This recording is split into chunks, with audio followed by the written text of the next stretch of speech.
여보, 요즘 가게 많이 바쁘지? 일손 부족하진 않아? 무슨 소리야? 요즘 매출 떨어지고 장사 안 돼 죽겠는데. 이 근처에 작년부터 올해까지 새로 생긴 프랜차이즈 카페만 몇 개인 줄 알아? 이미 아르바이트는 다 내보냈고 이번 달 지나면 직원도 한 명 내보내야 할 판이야. 그 정도야? 당신 가게는 그래도 단골 손님 많잖아. 프랜차이즈 카페한테 손님 뺏길 정도는 아닌 걸로 알고 있는데. 그것도 옛말이지. 요즘 옆에서 1,500원, 1,000원 이런 식으로 자꾸 가격으로 밀어붙이는데 나라고 용 빼는 재주가 있어? 그냥 목숨만 살려달라고 납작 엎드려 버티는 수밖에. 이러다가 가게 그만두고 당신 벌어오는 돈으로 집에서 살림이나 할까봐. 안 돼, 내 월급 해봤자 얼마나 된다고. 우리는 당신이 돈을 많이 벌어야 굴러가는 시스템이야. 아직 내 차 할부도 안 끝났고 집 대출도 갚아야지. 알지 알아. 아니까 내가 매출이 떨어져도 이 짓을 포기 못하는 거지. 다음 달부터 직원 하나 줄이고 내가 일을 더 하려고. 그래야 조금이라도 남겨서 가져갈 수 있을 것 같아. 조금만 참아봐. 원래 체인점 새로 생기면 사람들이 그쪽으로 쫙 몰렸다가 시간 좀 지나면 다시 원래 다니던 곳으로 돌아오잖아. 그래, 지금은 버텨야지. 근데 갑자기 내 가게 상황은 왜 그렇게 물어봐? 원래 당신이 내가 하는 일에 이렇게 관심이 많았던가? 나야 원래 당신 하는 일에 관심이 많았지. 근데 내가 카페 운영에 대해 아는 게 없으니까 조용히 있는 거잖아. 다른 게 아니라 엄마가 그러는데 정윤이가 카페 일 좀 배워보고 싶다 하더라고. 빵 만드는 것에도 관심 있다고 하니까 다음 달부터 당신 가게에서 일 좀 시켜봐. 뭐, 방금 내가 하는 말 못 들었어? 가게 매출 떨어져서 힘들다니까? 있는 직원도 내보내야 할 판인데 아가씨를 어떻게 내가 데려다 일을 시켜? 걔는 초보니까 월급 많이 줄 필요도 없잖아. 그냥 최저임금 주고 힘든 일부터 시켜봐. 카페나 식당 일 같은 걸 안 해봐서 얼마나 힘든지 몰라. 그러니까 아주 힘든 일 시키면 일주일도 못 버티고 그냥 도망갈걸? 그랬다가 어머님이 나서서 뭐라고 하시면 어떡해. 일할 때 불편하기도 하고 진짜 지금 사람 하나 더 쓸 여력도 없어. 당신이 내 가게 요즘 힘들어서 사람 못 뽑는다고 이야기 좀 잘해봐. 아니, 나도 당연히 힘들 것 같다고 대답했지. 근데 내 동생이 당신한테 일을 배우고 싶다고 하더라. 뭐 거기 커피랑 빵이 맛있다나 어쩐다나. 아니, 근처에 스타벅스도 있고 더 큰 카페들 많은데 왜 나한테 온다는 거야? 몰라, 아무튼 다음 달부터 일하고 싶대. 면접 보고 싶으면 미리 불러서 이야기 한번 해보고 필요한 서류 같은 거 미리미리 이야기해줘. 아, 진짜 싫은데. 저는 작은 베이커리 카페를 6년째 운영하고 있고 나름대로 장사가 잘 되는 편이었어요. 한때는 한 달 매출 5천 이상 찍을 정도로 새벽부터 오후 내내 빵만 만들고 커피 내리다가 집에 갈 정도였습니다. 이 주변에 큰 경쟁자가 없기도 했고 제가 유학 생활하면서 취미로 배웠던 빵들이 사람들에게 반응이 꽤 좋았어요. 그런데 바로 작년 초부터 근처에 커다란 프랜차이즈 카페가 생기기 시작하고 그 뒤로 매출이 절반 이하로 떨어지게 되었습니다. 많던 아르바이트생들과 직원들을 줄여가며 버틸 수밖에 없었어요. 그나마 몇 달 전부터 줄어든 매출이 다시 오르기 시작했는데 아직도 많이 힘든 상황입니다. 이 와중에 신우까지 우리 가게에서 일을 하고 싶다 하는 바람에 스트레스가 이만저만이 아니었죠. 정윤이는 일 잘하고 있어? 엄마가 그러는데 요즘 집에 오면 피곤해서 바로 골아떨어진다더라. 그래? 그럴 리가 없는데 이상하네. 엄마가 당신이 정윤이한테 일을 너무 많이 시키는 거 아니냐 걱정하더라고. 좀 쉬엄쉬엄해. 뭐? 내가 이러니까 아가씨 일 시키기 싫은 거야. 힘든 거 하나도 시킨 적 없고 직원들이 다들 뒤에서 뭐라고 해도 차라리 내가 더 하고 말지. 아가씨한테 시킨 적 없다니까? 그럼 걔가 왜 그렇게 피곤하다고 하는 거지? 나야 모르지. 맨날 집에서 빈둥대고 놀기만 하다가 갑자기 일어나서 움직이니까 힘든 거겠지. 아, 몰라. 힘들면 그냥 그만두라고 해. 어머님도 차라리 할 말 있으면 나한테 직접 하지. 뒤에서 당신한테 이게 뭐 하는 건지 모르겠네. 그럼 그냥 주문받고 계산하는 거라도 시켜. 그건 그렇게 안 힘들잖아. 주문 받는 게 얼마나 스트레스 받고 힘든데. 그리고 빵 만드는 법 배우고 싶다며? 그렇긴 한데 막상 해보니까 힘든가 봐. 그냥 편한 거 시켜 계산하는 거? 계산하는 거 힘들다니까? 아, 몰라. 그럼 당신이 그거 시키라 했다고 내일부터 아가씨 계산대 앞에 박아 놓을 거야. 그래, 무거운 거 들고 걸어 다니니까 힘든가 봐. 당분간 적응할 때까지는 그런 일이나 시켜. 몰라. 나도 슬슬 참는데 한계가 있어. 여기서 더 건드리면 가만히 안 있을 거니까 알아서 해. 당신이 조금만 참아봐. 뭘 시켜도 힘들다고 징징대기 때문에 신우랑 일한 뒤로 스트레스가 더 커졌어요. 왜 내가 내 돈 주고 사람 쓰면서 2배로 더 힘들어야 하는 건지. 힘들면 그만두라는 식으로 좋게 돌려가며 이야기했지만 눈치 없는 신우는 열심히 한다고 말만 하면서 전혀 달라지는 모습이 없었어요. 원래 일하던 우리 직원들도 신우 때문에 피해보는 것 같고 어떻게 빨리 내쫓아야 된다고 생각했었는데 며칠 전에 진짜 사고가 터지고 말았습니다. 이런 일로 무슨 경찰까지 불러? 정신이 있는 거야, 없는 거야? 도둑은 잡아야지. 나 절대 합의 안 해. 진짜 콩밥 먹게 할 거야. 너 미쳤어? 피해 금액이 얼만데? 얼마 갖고 이러는 거야? 계산대 맡긴 지난 일주일 동안 매일 꼬박꼬박 잘도 해드셨더라고. 지금 다 일일이 확인하고 있으니까 조금 기다려봐. 애가 용돈이 필요하니까 몇만 원 정도 가져갔나 봐. 그거 내가 갚아준다니까. 빨리 경찰한테 당신이 뭔가 착각한 것 같다고 신고 취소한다고 해. 지금 계산 끝났네? 하루에 작게는 15만 원, 많게는 30만 원 가져간 날도 있어. 총 180만 원이네. 이거 당신이 갚아줄 거야? 뭐, 180만 원? 뭔가 착각한 거 아니야? 어떻게 며칠 동안 그렇게 큰 돈을 가져가? 그러게나 말이야. 현금 결제 들어오는 거 전부 취소 처리하고 자기 주머니에 넣었더라고. 진짜 생각이 있는 건지 없는 건지 모르겠다. 기계에서 취소 처리하면 내가 모를 줄 알았나? 걔가 그런 일을 한 번도 안 해봐서 그래. 그냥 한 번 봐주고 넘어가. 아니, 나 절대 그럴 생각 없어. 이번 기회에 정신 똑바로 차리게 해줘야지. 야, 너 진짜 이럴 거야? 이러면 앞으로 우리 식구들 얼굴 똑바로 못 봐. 괜찮아. 어차피 앞으로 안 볼 생각이었어. 그게 무슨 소리야? 당신이랑 당신 식구들한테 질렸다고 이제. 그냥 여기서 끝내자. 끝내자니 그게 무슨 소리야?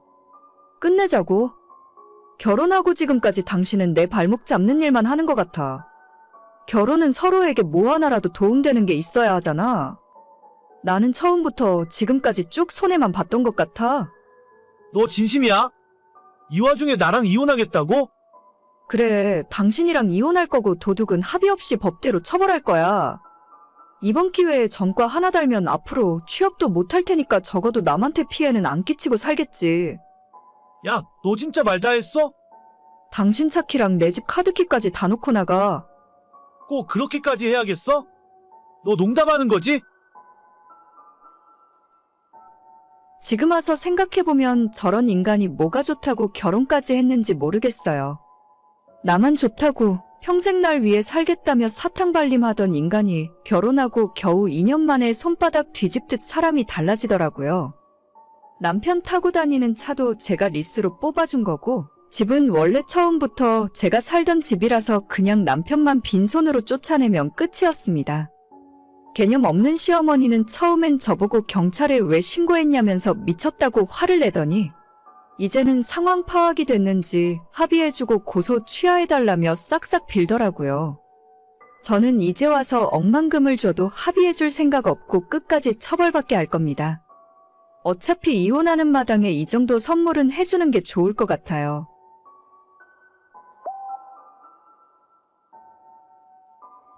여보, 지금 어디야? 집에 있는 거 맞지?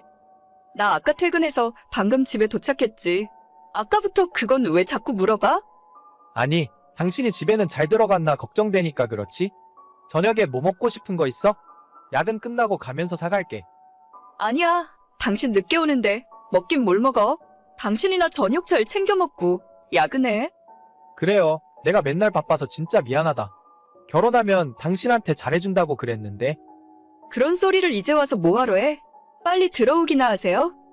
알겠어. 막차 끊기기 전에 집에 들어갈게. 저는 결혼 3년 차 31살의 여자입니다. 남편은 결혼하기 전부터 저를 좋다고 따라다니던 사람이었고 당시에 남편에게 큰 관심이 없었지만 2년 가까이 연애 한번 하자고 따라다니는 당시의 남편에게 마음을 열어주었어요. 사실 남편의 외모가 키도 좀 작은 편에 전체적으로 제가 좋아하는 스타일은 아니었지만 이 남자라면 평생 바람 피울 걱정은 없이 살 것 같더라고요. 남편을 만나기 전에 사귀던 사람이 제 친구와 바람을 피우면서 친구도 잃고 남자도 잃고 당시에 너무 힘들고 슬펐던 기억이 있습니다. 그렇게 저를 좋다고 따라다니던 남편과 연애를 시작했고 정말 처음부터 끝까지 헌신적으로 제게 잘해주었어요. 연애 2년 만에 결혼까지 하게 되었고 지금까지 3년째 별 이상 없이 잘 지내고 있었습니다. 남들보다 키가 좀 작아도 상관없었고 외모가 별로여도 괜찮았어요. 작은 중소기업에서 만년 대리로 일을 하고 있었지만 돈을 많이 벌어다 주지 못해도 어차피 맞벌이를 하니까 먹고 사는 데는 문제 없었습니다. 남편에게 크게 바라는 점도 없고 안정된 생활에 만족하며 지냈어요. 결혼 3년 차에 아이가 없는 것이 좀 아쉬웠지만 조금 천천히 우리가 지금보다 여유가 생겼을 때 아이를 갖기로 하고 둘만의 시간을 즐기면서 살았었죠. 결혼 전에도 대리였고 결혼 후에도 계속 대리해서 진급이 되지 않던 남편은 올해 들어서 갑자기 회사 일로 바빠지기 시작했습니다. 남편 부서에 같이 일하던 과장이 회사를 그만두면서 할 일이 많아졌고 이때 열심히 하면 진급할 수 있겠다면서 일도 열심히 하더라고요. 하지만 그만뒀다는 과장이 유능한 사람이었는지 어쨌는지는 몰라도 하루가 멀다 하고 야근을 하고 매일 늦게 들어오는 날이 반복되었습니다. 여보, 나 오늘도 좀 많이 늦을 것 같은데. 기다리지 말고 일찍 자요. 아니 무슨 회사가 일주일에 3번을 야근을 시키냐? 그 회사는 당신 아니면 일할 사람도 없대? 하필 일이 가장 바쁠 때 과장이 그만둬서 그래. 그래도 요 시기만 좀 지나가면 괜찮아질 거야. 여름 휴가 때는 당신 좋아하는 제주도에 놀러 가자. 제주도고 뭐고 다 필요 없으니까 일찍 좀 집에 들어와. 요즘 우리 서로 얼굴도 제대로 못 보는 거 알아? 그럼 알지. 그래도 이렇게 일을 해놔야 토요일에 출근하는 일이 없어. 맨날 말만 그렇게 해놓고 저번 주에도 토요일에 출근했었잖아. 그래서 이번 주 주말엔 편하게 쉬기 위해서 일하는 거야. 우리 회사가 당신도 알다시피 체계가 좀 없잖아. 알겠어. 너무 무리해서 일하지 말고 저녁밥은 회사 카드로 맛있는 거 챙겨 먹도록 해. 알겠습니다. 오늘 진짜 늦을 것 같으니까 먼저 자. 무슨 놈의 회사가 사람 한 명 빠졌다고 매일 야근을 시키고 그것도 모자라서 주말에 출근까지 시키는지 모르겠더라고요.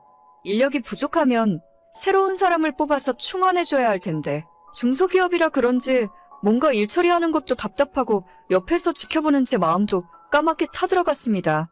혼자 저녁 먹는 날이 갈수록 많아지고 주말에도 토요일에는 심심치 않게 출근을 하더라고요. 그렇게 일을 하니까 일요일에는 피곤하다고 하루 반나절 내내 잠만 자고 우리가 얼굴 보며 대화하는 것도 드물어지고 외식을 하거나 데이트를 한 적이 언젠지 기억도 잘 나지 않습니다. 저는 남편에게 기대하는 것은 별로 없는데 소소한 부부의 일상이 깨지는 것이 싫더라고요. 이번에 진급을 안 해도 상관없으니 일을 좀 줄이고 나랑 시간을 더 보내달라고 해본 적도 있습니다. 하지만 그럴 때마다 남편은 자기가 이번에 진급을 해야 월급도 오르고 우리 부부가 아이 낳고 살기에 부족함이 없을 것 같다면서 일을 더 열심히 하더라고요. 그러던 어느 날 모처럼 남편이 출근 안 한 토요일이었고 남편은 전날 늦게 퇴근하고 점심때까지 일어나지 못한 채 잠만 자고 있었어요. 저는 남편이 일어나면 밥을 먹이려고 점심 준비를 하고 있었고 요즘 너무 피곤해하는 것 같아서 보약이라도 한 채 지어서 먹여야 하나 고민이 되더라고요. 그때 자고 있는 남편의 전화기가 울리더니 갑자기 일어나 씻지도 못한 채 옷을 갈아입고 출근 준비를 하는 겁니다. 저는 남편에게 나가지 말라고 했지만 회사에 갑자기 급한 일이 생겨서 어쩔 수 없다며 저녁 먹기 전까지는 들어오겠다 하고 황급히 집을 나가더라고요. 아니 누가 보면 회사를 혼자 다 먹여 살리는 줄 알겠습니다. 그 회사 사장도 그렇게까진 열심히 일을 안 할 것 같은데 떠난 남편의 뒷모습을 보다가 나 혼자라도 밥을 먹어야겠다 싶어서 점심 준비를 계속했어요. 그때 갑자기 제 핸드폰이 울리기 시작했습니다. 자기야, 나 지금 출발해요. 마누라한테는 회사 간다고 이야기 다 해놨어. 어디로 가면 돼? 저번처럼 그냥 처음부터 방 잡고 만날까? 저는 카톡을 보자마자 이걸 뭐라고 답장을 해야 좋을지 모르겠더라고요. 남편이 맨날 늦게 들어오고 주말에도 집을 비웠지만 바람을 피우고 있을 거라는 생각은 정말이지 단 한 번도 해본 적이 없습니다. 그만큼 남편을 믿기도 했었고 연애할 때부터 지금까지 다른 여자에게 눈길 주는 것도 본 적이 없었거든요. 남편의 외모가 여자들이 보기에 그렇게까지 매력적인 외모도 아니었습니다. 평균 이하의 키에 잘생겼다고는 하기 힘든 얼굴, 거기에 결혼하고 나서 체중도 많이 늘어나는 바람에 뱃살까지 두둑하게 잡히거든요. 돈도 별로 없는 이런 30대 중반의 유부남을 어떤 여자가 탐내겠나 하고 방심한 것도 사실이에요. 하지만 그렇다고 해서 제가 남편에게 함부로 대하거나 못해준 것은 전혀 없습니다. 이런 식으로 뒤통수 맞을 거라고는 상상조차 해보지 않았어요. 여보. 방금 카톡은 내가 친구한테 보낸다는 걸 잘못 보낸 거야. 친구랑 장난치느라고 그런 거야? 됐고, 너 지금 당장 집으로 들어와. 핸드폰 버리거나 삭제할 생각하지 말고 1분 안에 오지 않으면 후회하게 될 줄 알아? 여보, 일단 화내지 말고 내 이야기 좀 천천히 들어봐. 나랑 게임 같이 하는 동식이 있지? 걔한테 하는 이야기였어. 동식 씨한테 전화해볼까? 당신 친구들한테 다 전화해서 망신 주기 전에 헛소리 말고 들어와. 알겠어, 여보. 남편이 집에 들어오자마자 핸드폰을 뺏어서 확인하기 시작했어요. 바로 집으로 들어오라고 해서 그런지 남편은 바람 피운 흔적을 제대로 지우지 못했더라고요. 바람 피우는 여자와 나눈 카톡 대화방은 이미 지워버렸는지 확인할 수 없었지만 사진도 몇 장 찾을 수 있었고 문자와 카드 사용 내역 등 찾아보니 정말 쉽게 찾을 수 있었어요. 생각해보니 남편을 얼마나 확실하게 믿고 살았던 건지 지금까지 한 번도 남편의 핸드폰을 검사해본 적도 없었습니다. 그러니 굳이 남편도 철저하게 감추려고 하지 않았던 거죠. 최종 결정타로 숙박업소 이용 내역을 찾자마자 저는 더 이상 남편을 믿을 수도 없었고 이 결혼을 계속할 어떤 이유도 없었습니다. 정말 여자한테 인기라고는 전혀 없을 줄 알았는데 회사 부하 직원이랑 바람이 났더라고요. 그 여자는 5살 아들까지 있는 유부녀였고 이번에 저한테 들키게 되면서 그쪽 집안도 완전히 뒤집어졌습니다. 당장 상간녀 소송으로 고소장을 받게 생겼는데 집안에 숨길 수가 없었겠죠. 남편은 그저 한순간의 실수였다면서 제 바짓가랑이를 붙들고 울며불며 애원을 하더라고요. 저는 외모가 좀 떨어지더라도 착하고 나만 사랑해주는 남자라면 절대 바람 같은 건 피우지 않을 거라 생각했는데 그건 제 큰 착각이었어요. 연애할 때나 우리 결혼할 때도 남편에게 다른 건 다 용서해줄 수 있지만 나를 두고 바람 피우는 것만큼은 절대 용서 못한다고 수도 없이 이야기했습니다. 한순간의 실수였건 계획적인 바람이었건 저는 그런 건 중요하지 않다고 생각해요. 부부 사이의 신뢰가 깨진 순간 결혼 생활도 거기서 끝났다고 봐야죠. 남편과는 더 이상 할 이야기가 없고 그 이후로는 변호사가 시키는 대로 절차에 따라 진행했어요. 이혼 서류를 작성하고 남편과 그 상간녀에게 위자료를 청구했습니다. 남편은 모든 걸 인정하고 제가 원하는 방향으로 이혼 서류에 도장을 찍었습니다. 다만 그 상간녀만큼은 자긴 바람 피운 적 없다며 끝까지 우기는 바람에 소송이 진행 중이고요. 그 소송 결과에 따라서 그쪽 가정도 깨지느냐 마느냐가 결정될 것 같네요. 애까지 딸린 이혼녀가 된다면 제 전남편과 합쳐서 가정을 이루면 딱일 것 같습니다. 상간녀와 상간남의 만남이라면 천생연분이 따로 없겠네요.